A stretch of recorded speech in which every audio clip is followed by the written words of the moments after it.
अस्सलामुअलैकुम वरहमतुल्लाहि वबरकातुहू।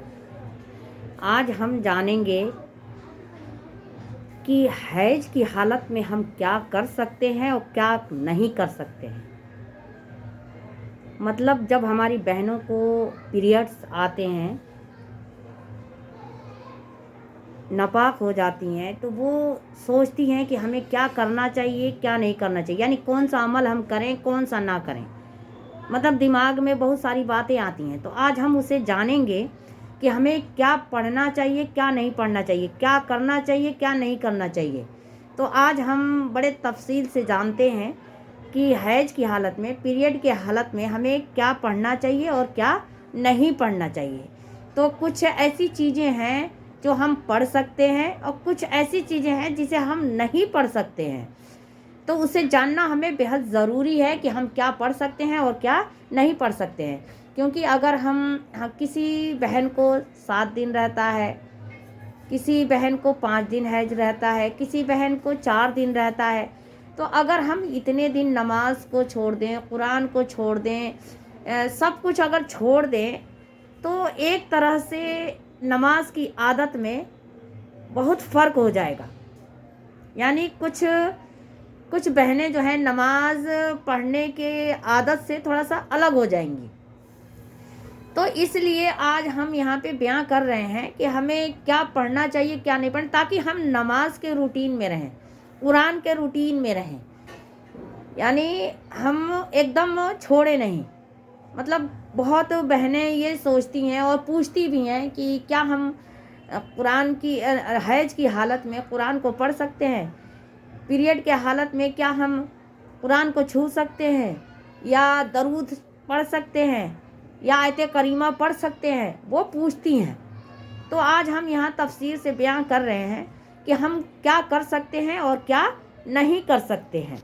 सबसे पहले मैं आप लोगों को बता दूं कि जो कुरान की आयत, यानी जो कुरान की आयत दुआ के तौर पर पढ़ी जाए, उसे हैज या पीरियड की हालत में हम पढ़ सकते हैं। सबसे पहली बात है, यानी कि जो कुरान की आयत हम दुआ के तौर पर पढ़ते रहते हैं, उसे हम हैज या पीरियड के हालत में पढ़ सकते हैं। सबसे पहले तो हम बता दें आपको कि दुरूद शरीफ हैज की हालत में हम पढ़ सकते हैं। यानी दुरूद जो है वो हम हैज की हालत में पढ़ने से कोई नुकसान नहीं है। कहीं नहीं, किसी हदीस में नहीं लिखा है कि आपको अगर हैज आया हो या पीरियड आया हो तो आप नहीं पढ़ेंगे, नहीं, उसे हम पढ़ सकते हैं। हैज की हालत में हम दुरूद शरीफ पढ़ सकते हैं। दूसरा है, तस्बीह भी हम पढ़ सकते हैं। यानी तस्बीह को भी हम पढ़ सकते हैं हैज की हालत में, पीरियड की हालत में हमारी बहनें पढ़ सकती हैं। इसमें कोई सोचने या हिचकिचाने की ज़रूरत नहीं है। अगला है, अजान का हम जवाब भी दे सकते हैं, क्योंकि औरतों के लिए अजान का जवाब होता है। अजान के बाद की दुआ मर्दों के लिए होता है, आदमियों के लिए होता है, औरतों के लिए नहीं होता है, लड़कियों के लिए नहीं होता है। तो जिनको पीरियड आ रहे हों, जो हैज से हों, तो वो जो है अजान का जवाब दे सकती हैं। अगला है, आयत करीमा भी पढ़ सकती हैं। यानी हम कंफ्यूज रहते हैं ना कि क्या हम पीरियड के हालत में आयत करीमा पढ़ सकते हैं, दरूद पढ़ सकते हैं। तो हाँ, पढ़ सकते हैं। यानी आयत करीमा को भी पढ़ सकते हैं। खूब अच्छे से समझ लीजिए, मैं समझाने की कोशिश कर रही हूँ कि जो कुरान की आयत दुआ के तौर पर पढ़ी जाती हो, उसको हम पीरियड के हालत में पढ़ सकते हैं।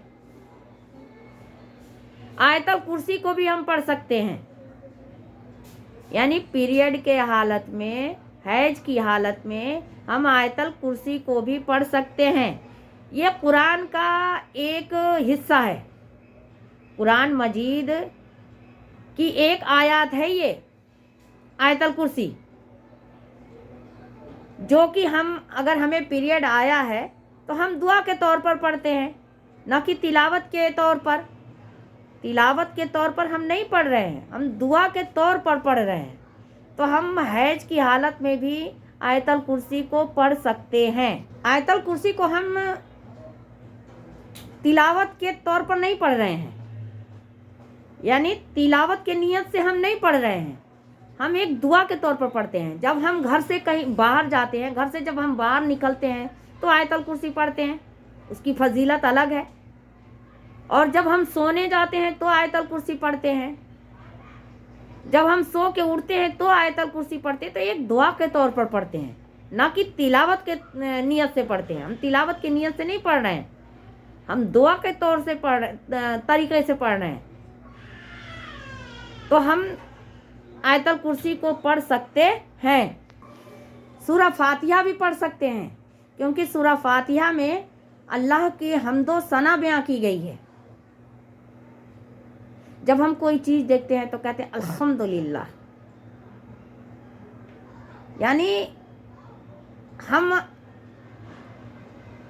सूरा फातिहा को भी हैज की हालत में पढ़ सकते हैं। इसमें कोई मनाही नहीं है। हैज की हालत में हम तीनों सूरतों को भी पढ़ सकते हैं, कुल हुवल्लाहु अहद, कुल औज़ु बिरब्बिल फलक, कुल औज़ु बिरब्बिन नास, यानी इन तीनों सूरतों को भी पढ़ सकते हैं। जब हम सोने जाते हैं तो इन तीनों सूरतों को 3-3 मरतबा पढ़ कर सोते हैं, यानी इसकी फजीलत ही एकदम अलग है। तो हम इन तीनों सूरतों को 3-3 बार पढ़ के सोते हैं, और जब उठते हैं तो 3-3 बार पढ़ के मतलब अपने काम को हम लग जाते हैं। पहले पढ़ते हैं फिर अपने काम को हम करते हैं, यानी कि सुबह और शाम हम बिस्तर पर जाने से पहले, यानी हम सोने गए तो, हम सो के उठे तो, तीनों सूरतों को हम 3-3 मरतबा पढ़ते हैं। तो उसको भी हम तीनों सूरतों को भी हैज की हालत में, पीरियड की हालत में पढ़ सकते हैं। इसी तरह रब्बना आतिना फिद दुनिया, उसको भी पढ़ सकते हैं पीरियड के हालत में। रब्बना आतिना फिद दुनिया हसनतन व फिल आखिरति हसनतन व क़िना अज़ाबन नार, इसको भी हम पढ़ सकते हैं हैज की हालत में। यानी हम कुरान की तिलावत नहीं कर रहे हैं, हम दुआ के तौर पर पढ़ रहे हैं, हम तिलावत की नियत से नहीं पढ़ रहे हैं। कलिमात को भी हम हैज की हालत में, पीरियड की हालत में पढ़ सकते हैं। पहला कलमा, दूसरा कलमा, तीसरा कलमा, चौथा कलमा, जो भी आपको कलमा पढ़ना है, यानी हम कलिमात को भी पढ़ सकते हैं हैज की हालत में। तस्बीह को भी पढ़ सकते हैं। दीनी किताबें पढ़ सकते हैं, यानी चाहे वो उर्दू में हो या अरबी में हो, हम दीनी किताबों को भी पढ़ सकते हैं।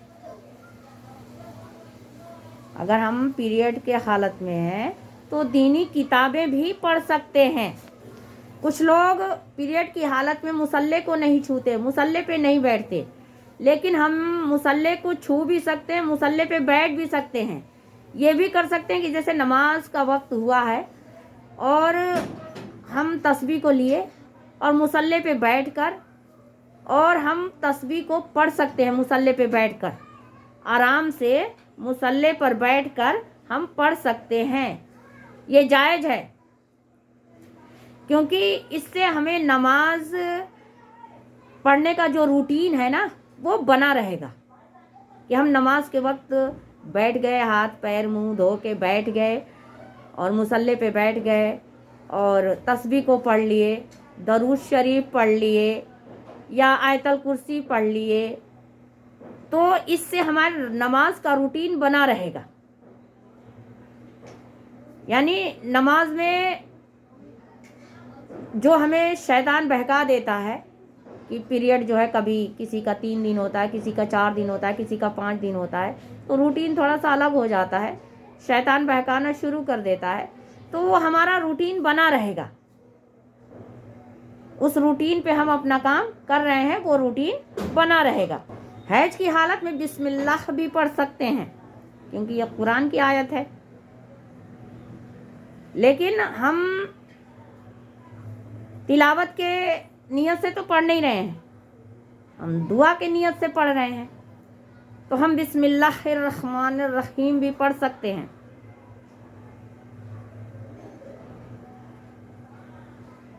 यानी हम हैज की हालत में बहुत कुछ पढ़ सकते हैं, पीरियड की हालत में हम बहुत कुछ पढ़ सकते हैं। और इन सब को पढ़ने से हमारी नमाज की कमियां, जो नमाज हम पढ़ते रहते हैं उस नमाज की कमियां, यानी नमाज में कमी ना आ जाए। कुछ लोग मतलब सुस्ती कर लेते हैं, पीरियड ख़त्म हो जाता है फिर भी सुस्ती कर लेते हैं, क्योंकि वो 6 दिन 7 दिन वो नमाज नहीं पढ़ते, तो वो कमी ना आ जाए। इसीलिए हमको अपनी रूटीन पे रहना चाहिए, बरकरार रहना चाहिए। हैज की हालत में हम कुरान की तफसीर भी सुन सकते हैं। यानी अगर पीरियड आया है, हैज आया है, तो उस हालत में हम कुरान की तफसीर भी सुन सकते हैं। कुरान कोई तिलावत कर रहा है, कुरान का कोई तिलावत कर रहा है तो उसको भी हम सुन सकते हैं पीरियड की हालत में। पीरियड की हालत में कुरान को दिल ही दिल में भी पढ़ सकते हैं। अगर आपको कुछ कुरान याद है, जैसे सूरह यासीन याद है या कुछ भी याद है, तो आप उसको ज़ुबान से नहीं, ज़ुबान हिला के नहीं, दिल ही दिल में आप पढ़ सकते हैं। हमारी बहनें पढ़ सकती हैं। यानी हैज की हालत में हम दिल ही दिल में कुरान पढ़ सकते हैं। अब हम क्या नहीं पढ़ सकते हैं उसको भी जान लें कि हैज की हालत में, पीरियड की हालत में हमारी बहनें या हम क्या नहीं पढ़ सकते हैं। नंबर 1, कुरान मजीद की तिलावत नहीं कर सकते। जिनको हैज या पीरियड आया है कुरान मजीद की तिलावत नहीं कर सकते। नंबर 2, कुरान को छू भी नहीं सकते हैं। यानी कुरान शरीफ को हम छू भी नहीं सकते। नंबर 3, रोज़ा रखना जायज़ नहीं है। हम रोज़ा भी नहीं रख सकते, रमज़ान के रोज़े भी नहीं रख सकते, रोज़ा रखना जायज़ नहीं है।